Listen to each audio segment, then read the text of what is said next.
I wanted to be a Yankee, you know. I know, I know. For an ex-prize fighter. I played in the... Very few people know this man as a fighter. Did you, were you on the Cavalcade of Stars?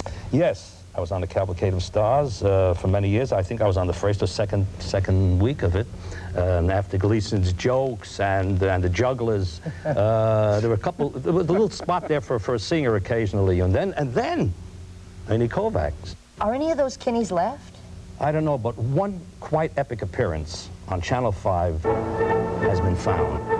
In the early 50s, Bizet's Common was broadcast live from the old Met, probably the first live television broadcast from the Metropolitan Opera House to motion picture theaters around the country. I had the great pleasure of playing opposite Risa Stevens.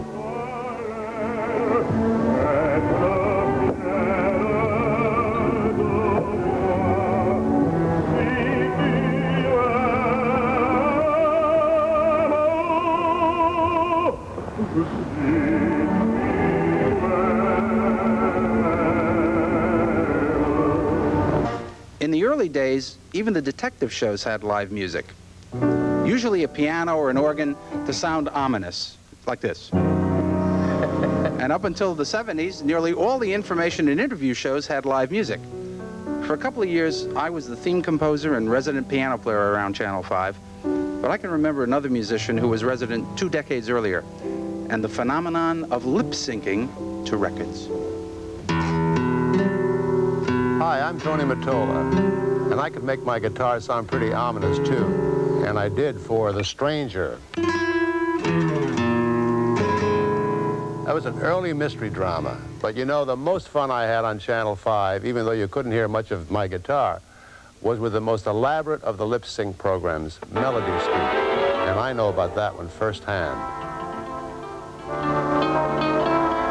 Hi, I'm Tony Mottola. Happy to welcome you this first day of 1954 to Melody Street, your street of dreams, music, and imagination.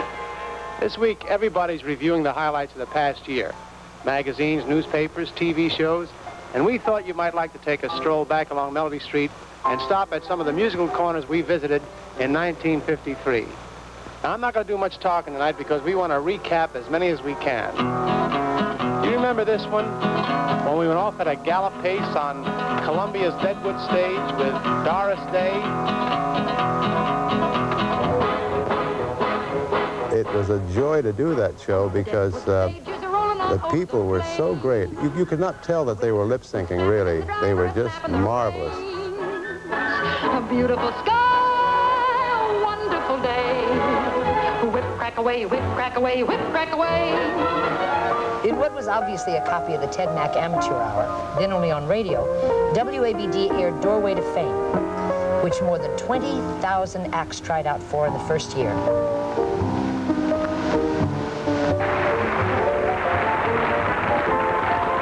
Then the next year, Dumont got the real article, the Ted Mack Amateur Hour. It went on the air as the first nationally sponsored program on television, with the highest percentage of TV viewers, perhaps still in television history.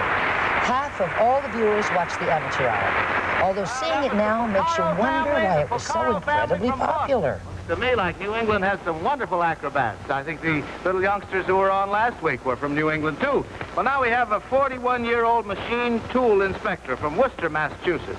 This, ladies and gentlemen, is Bill Walker and his musical song.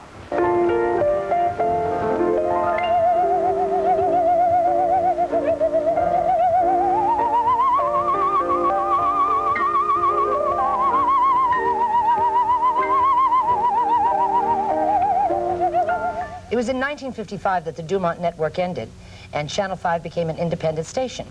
3 years later, the call letters were changed from WABD to WNEW TV. One of the last musical shows on the Dumont network was the Les Paul and Mary Ford show. I think they were the first ones to use the technique of overdubbing their own voices.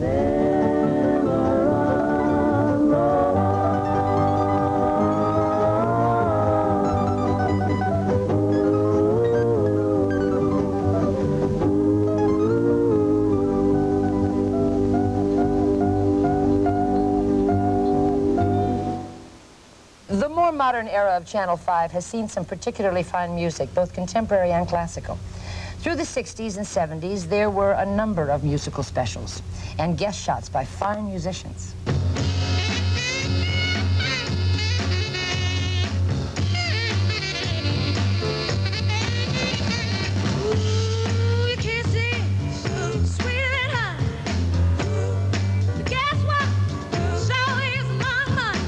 And when they see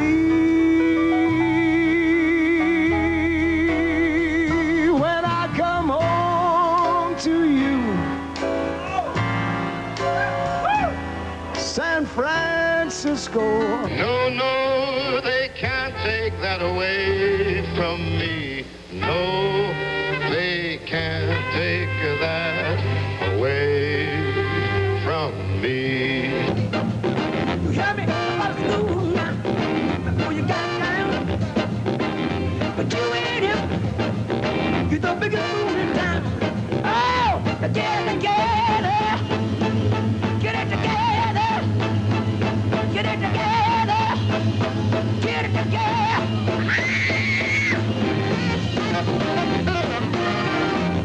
You know, Rosie and Joe, I'll always remember Channel 5 for the grand comics and the grand opera. Yeah, Really. yeah. My own personal recollection is the driving sound of the big bands. It's the most exciting thing in the world. And for me, I guess, this being New York, the big Broadway musicals, that was good stuff.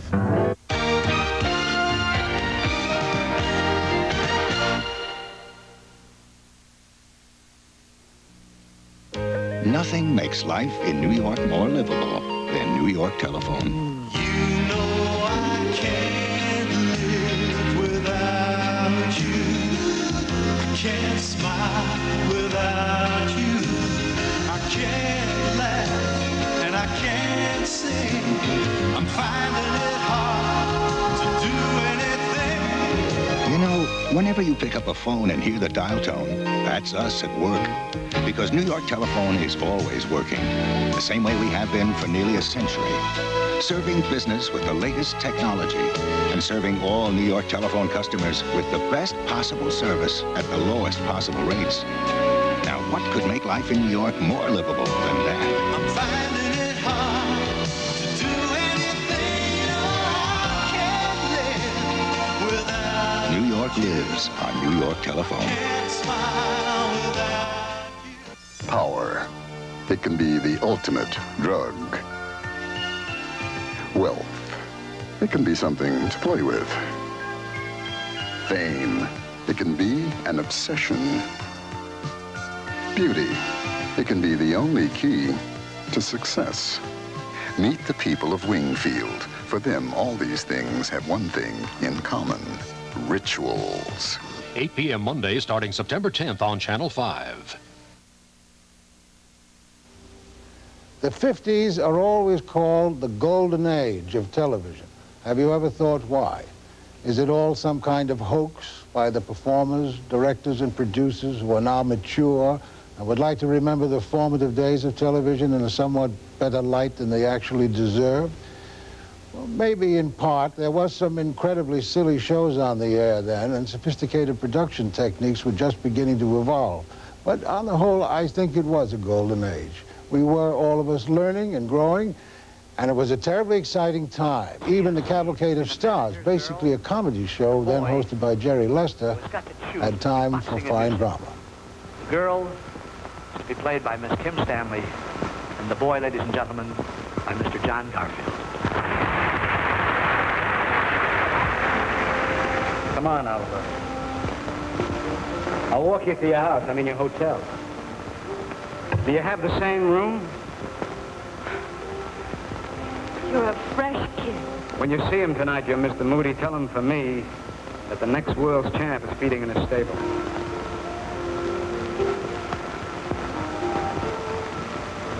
Did you really read all those Britannia books? From A to Z. And you're only 21? And a half. Something's wrong someplace. I don't know.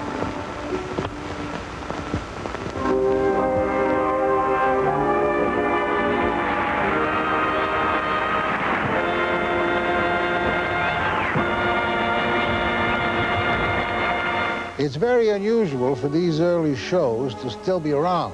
Dumont invented a system called teletranscription to put live television on black and white film so programs could be sent to stations around the country. Remember, this was before there was a microwave or cable hookup among stations. But unfortunately, very few of these kidneys, which is what NBC called them, still survive from any of the networks. And none from Dumont, starring Richard Kiley.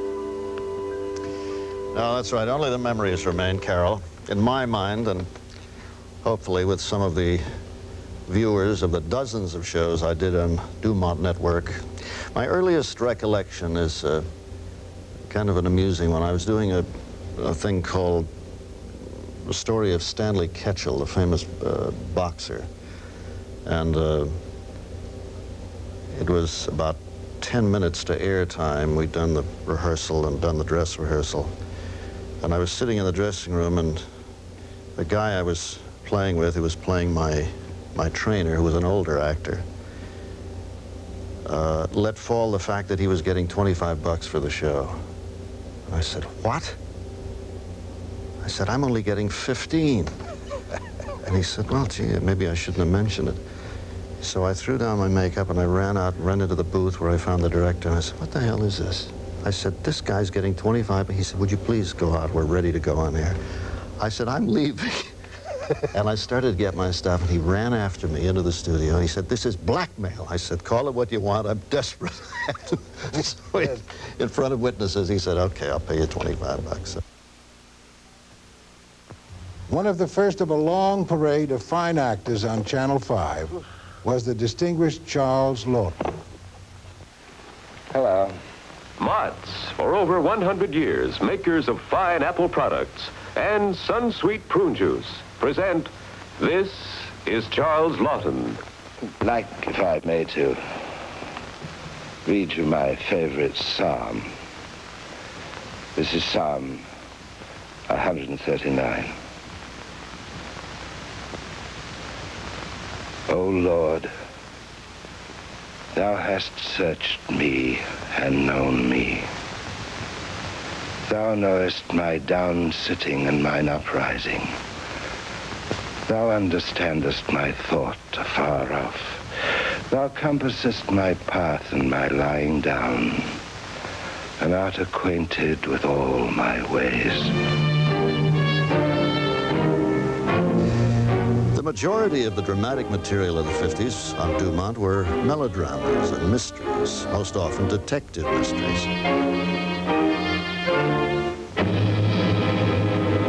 Rogers died a couple of hours ago in the hospital. You just confessed to a nice, big, fat homicide. Ralph Bellamy starred in Man Against Crime, aided and abetted by the likes of Jack Albertson. The city is sending a limousine. Look what I won in a crap game. Well, this part I do not wish to be present at, so with your kind permission, I'll retire from active participation in this affray. Hold it.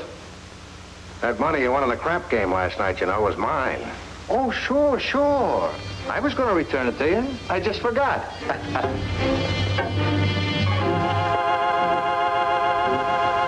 Rocky King Detective, starring Roscoe Carnes. Who was killed? But the most successful of the Dumont detectives was Rocky King with Roscoe Carnes, which ran for nearly 6 years.